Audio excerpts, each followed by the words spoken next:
it's said that the lotus flower, the beautiful lotus flower, does not grow in soil which is just on high ground. Does not grow in soil which is in a nice garden that's just cultivated. The lotus flower grows only in mud. The lotus plant only grows in a very muddy, kind of marshy, swampy area. It doesn't grow in a garden where there's not a lot of water, or there's not a lot of kind of irrigation. The lotus flower needs a muddy, swampy, messy kind of soil to grow in. But the lotus flower is very beautiful, looks very pure. And this kind of metaphor that we often hear about in Buddhism is, what it means is, you're not going to find wisdom without ignorance. You're not going to find wisdom aside from ignorance. So if you want to find wisdom, you must look into where your ignorance began, where you are mistaken in your thinking. Look at your own faults. Look at your own mistaken thinking, your assumptions, your mistaken conceptions, concepts about the world, and there you'll find wisdom. Just like we ask these, that's how we ask these kind of questions. For example, just as I said to you before, when did the earth start turning? Or other kind of questions, like, when was the first human being born into this world? Now, many people might say, well, there's the Neanderthal man, or the Cro-Magnon, man was born 50 million years ago, or whatever. And yet, scientists are not sure, because there's still new discoveries made. Well, sometimes they can put a date on it, but many times not sure when the first human being actually appeared. This, if you ask somebody who's practiced Zen or studied Zen, it's a very easy question to answer. When was the first human being born into this world? All you need to really attain is, what is birth? What's the meaning of birth? But people like to think about, well, what's a human? And was it an ape, or was it a human? And so on and on and on, this debate goes on about, some people say evolution, some people now talking about, in my country, some people are talking about some kind of magic creation. What's that thing they say? Intelligent design. Intelligent design, like God made some design and the first human being was born. And there's a big argument about how to educate children now. Was it like intelligent design, or was it evolution? And yet there's no conclusion to that. This kind of argument can go on and on and on. Because birth is not something that changes. Birth is just birth. Whether it be the birth of a monkey, or the birth of an ape, or the birth of a human being. Birth remains the same. Birth is just what it is. And so if we attain that, then we don't have to argue about that point. But many times we argue about that point. And in our Buddhist practice, we can find out what it is to be what truly it is to be wise. And to be wise is not just to be an older person. It doesn't mean you have to wait till you're retired and over 65 to be wise. All it means is that we look at ourselves, and rather than blame others for what we see is wrong in ourselves, which is our common way of thinking, rather than blame others, we look at ourselves and we see the assumptions, the concepts, the ideas that we held, and we question those. And we see the good in others rather than see the bad things in them. This is not so easy to do. Our usual tendency is to blame things outside ourselves. The most common tendency is to first blame our parents. It was my parents' fault. They didn't give me the right background or development when I was a child. And parents tend to blame themselves too. I didn't do the right thing for my children, so my son turned out rotten. And this is a really foolish, actually, way of thinking, because we don't realize that all things start with our own mind. All things start inside ourselves. They all start with our own way of thinking about the world. Yet we tend to blame things outside. Blame our mother, blame our father, blame our background, blame our country, blame our teachers, blame our education or our lack of it, all these things. But actually everything starts right inside here, right where I am. And much of Buddha's teaching is about that. Understand truly who you are. Understand that you created this world. Nobody else. Not God, not Buddha, nothing else. You made your world. So you have your world. So my teacher, Zen Master Sung-san, often said, cat has cat world. Dog has dog's world. American people have American's world. Korean people have Korean world. They make their world. Also, a cow has a cow's world. Tiger has a tiger's world. What kind of world does a cow have? Maybe cow's world is about chewing on sweet grass. What kind of world does a cat have? Cat's world maybe is just, where is the mouse? Where is the where is the something they can catch? So you make your world. What kind of world do you have? This is a really important point. So Sixth Patriarch lived at a time that was, in fact, much simpler than the world we live in today. When he lived, the time he lived, which was maybe, let's say, almost 2,000 years ago. That's maybe 2,000 years ago, I think. Not 2,000, that's too long. Maybe 1,500 years ago. That time, they had no cars. They didn't have they didn't have any computers. Didn't have any televisions. All these kind of modern age things they didn't have. So in some way, it was a much simpler world. So his teaching was very simple and straight to the point. He told his students, read the Diamond Sutra. Read the Diamond Sutra and your minds will become clear and you will be able to understand what is wisdom.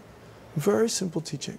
But nowadays, yeah, some people read the Diamond Sutra and they feel like they get clear. But most people, one time read it is not enough. So I have to read it many times. Many, many times. One time, not enough. Many times practice it.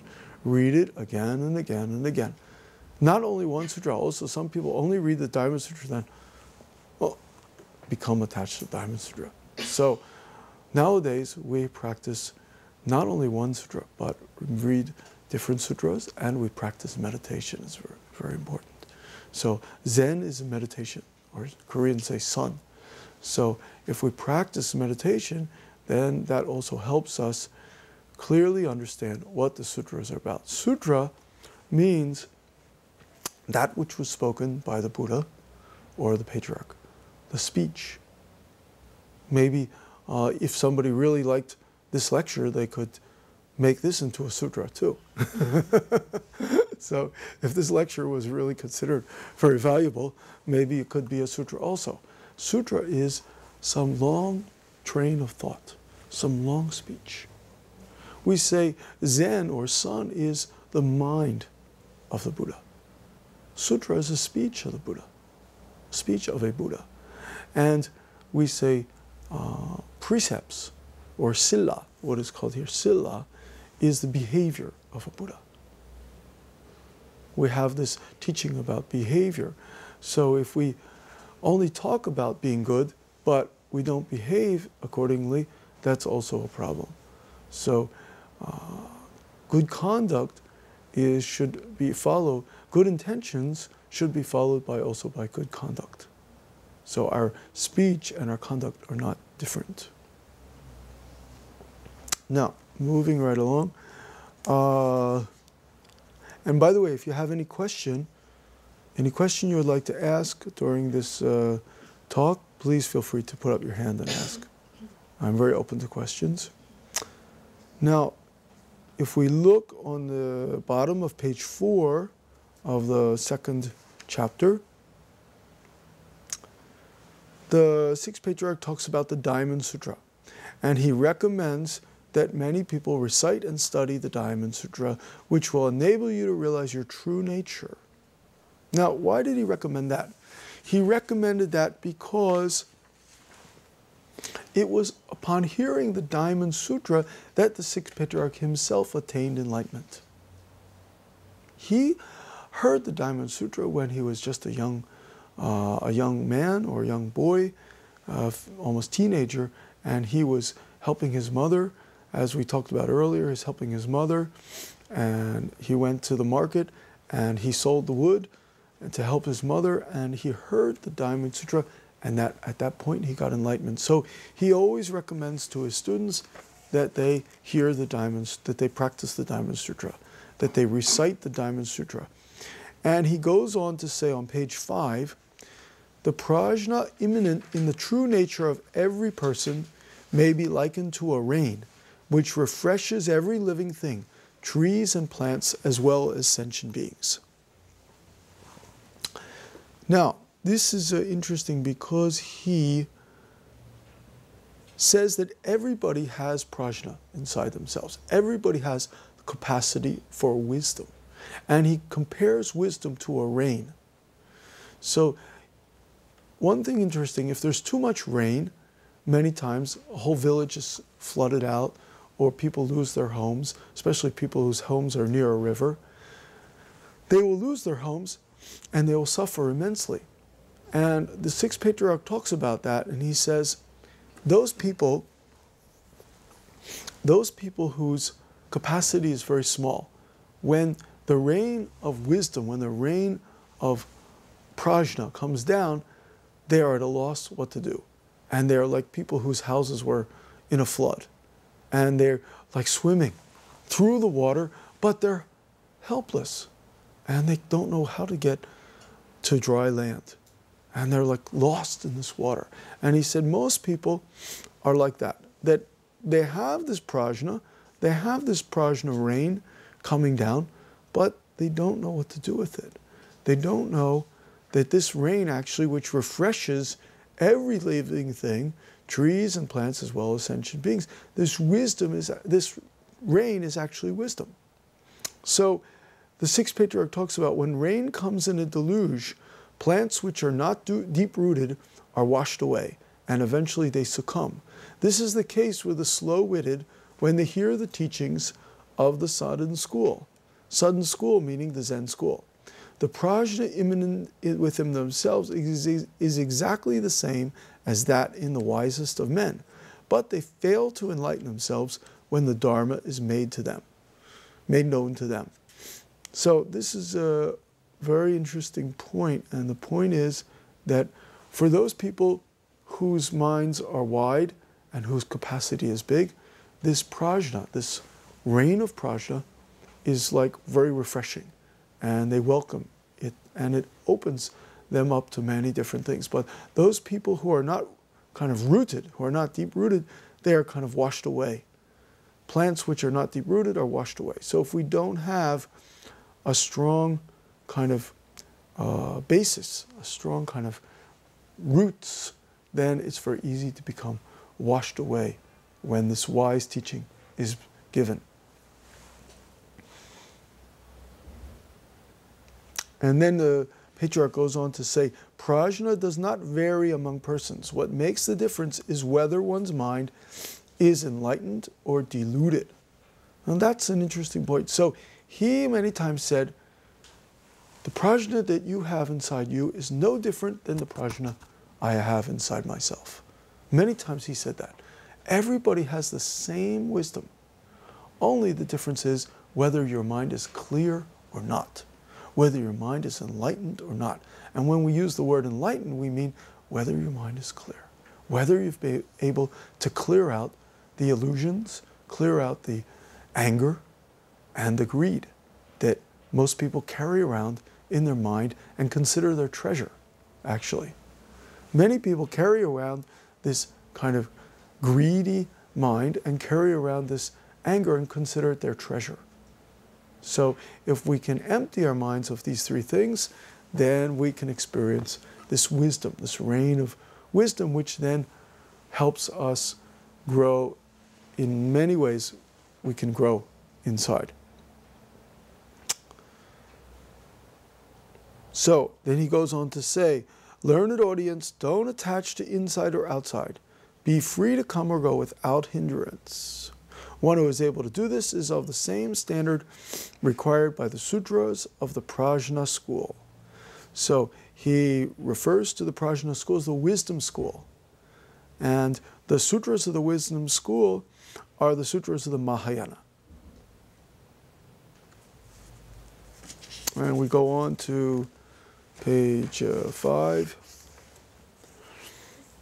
And he says something very interesting, page 6. Let's go on to page 6. He says, if there were no human beings, there would be no dharmas. Therefore, we know that all dharmas are made for the human beings, and that all sutras owe their existence to humanity. Okay, that's an interesting point. So, if there's no human beings, there's no dharmas.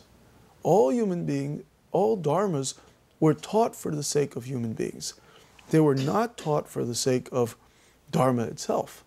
So all the different kind of dharmas in the 84,000 sutras that we have, if you want to see the 84,000 sutras, one time you go to Heian-za and look at the blocks.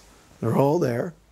All these dharmas were taught for the sake of human beings to get out of their suffering, to get out of their delusion. Or we say illusions. So if you don't have any illusions, you don't need all those dharmas. You don't need the 84,000 sutras. But who here has no illusions? Everybody has some illusions. It's very hard to find somebody who is completely free of elusive thinking. Everybody has some illusions. So we need these 84,000 kinds of dharma or teachings. Since some people are wise, the so-called superior person, and some are ignorant, inferior people, the wise preach to the ignorant when the latter asks them to do so. Because of this, the ignorant may attain sudden enlightenment and their minds illuminated. Then they are no longer different from wise people. So what he's pointing out is that really we all share the same nature. We all share the same fundamental substance. We all have the same thing. We say in Korean, they say the same bonsong. We all have that same bonsong or bonche, substance, original nature. But because we don't allow or we don't clear our minds completely, we experience somebody being wise and somebody being foolish. We notice the difference between wise action and foolish action. We notice the difference between greedy action and generous action. Somebody's very generous, and we experience that. They help us with their generosity. Somebody's very greedy. They're always demanding more. We don't want to be around that person so much. If they're always greedy, always demanding more and more, it's difficult to be with them. Here's an example. One man was doing some kind of business. One Korean gentleman that we knew was doing a business, and at the end of the day of his business, he was always counting his money. He would count all the money he had. And in his room, in his house, he had a safe.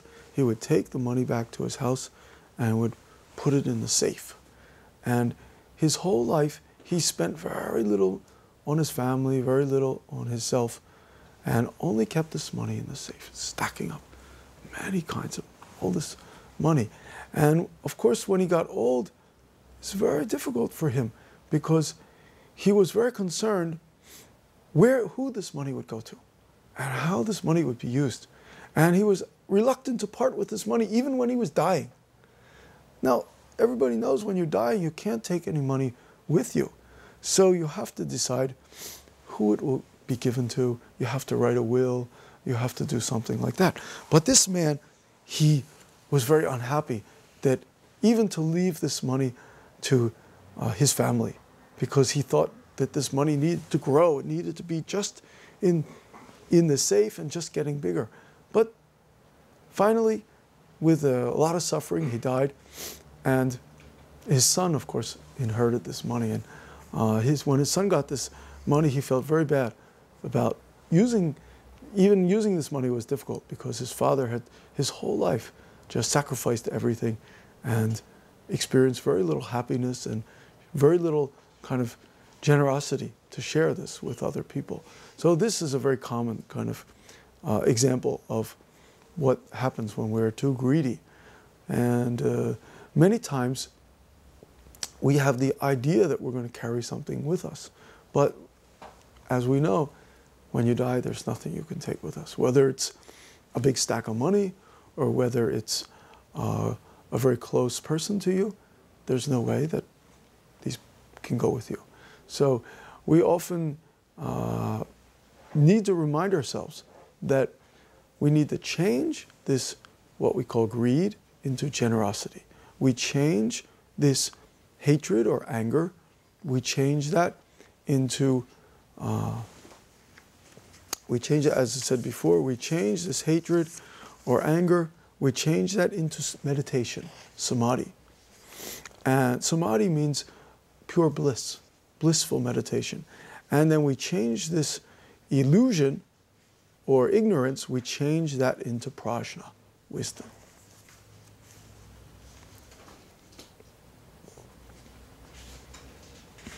Are there any questions?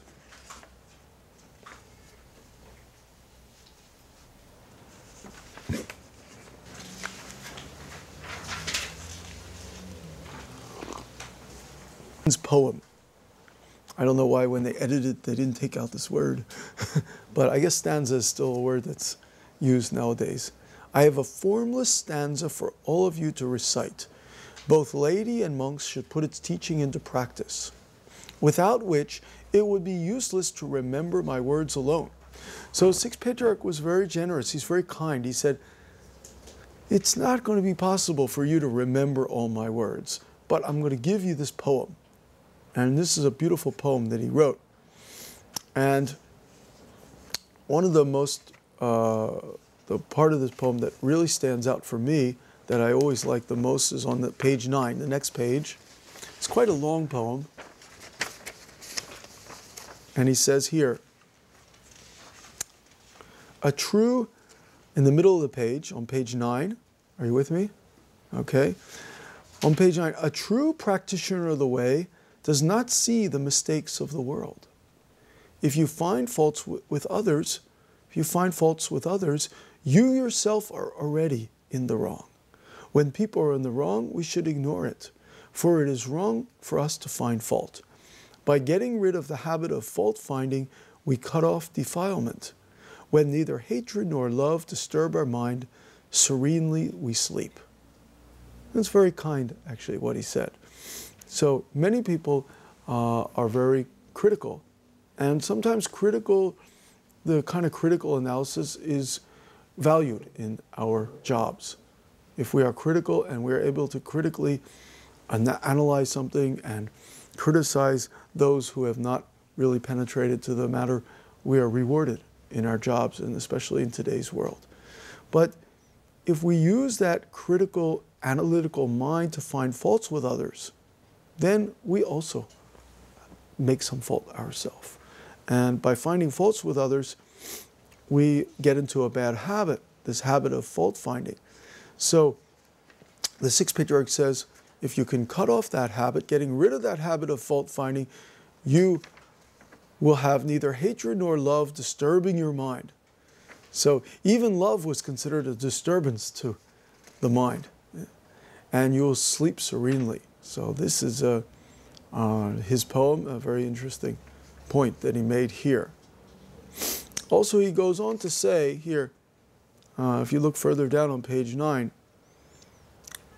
Buddha Dharma is in this world. Enlightenment is also found in this world. If you search for Bodhi, Bodhi means if you search for peace, outside of this world, it's like looking for a rabbit's horn. Right view means to transcend the world. Wrong view is called worldly. When both right and wrong views are completely taken away, the nature of Bodhi appears. True peace appears. So this poem or stanza is the teaching of the Sudden School. It is also called the Great Ship of Dharma. Deluded people can listen to the sutras for kalpas, but enlightenment can be attained in an instant. So that's another reason that his school was called the sudden school, because enlightenment can be attained in an instant. But delusions can go on for kalpas. Kalpas means a very, very long period of time. And after all the people heard this, the governor Wei, the government officials, Taoists, and laymen were all enlightened, and they exclaimed, well done, well done. Who would have expected that a Buddha was born in Guangdong? So Guangdong is, by the way, is right now, if you want to find where Guangdong is, it's the area of China that's called Canton, Guangdong province, nowadays Gwangju, very, very close to Hong Kong. Okay, so we finished chapter 2 today. We completely finished chapter 2. Are there any questions about this? Anything people like to ask about? No problem.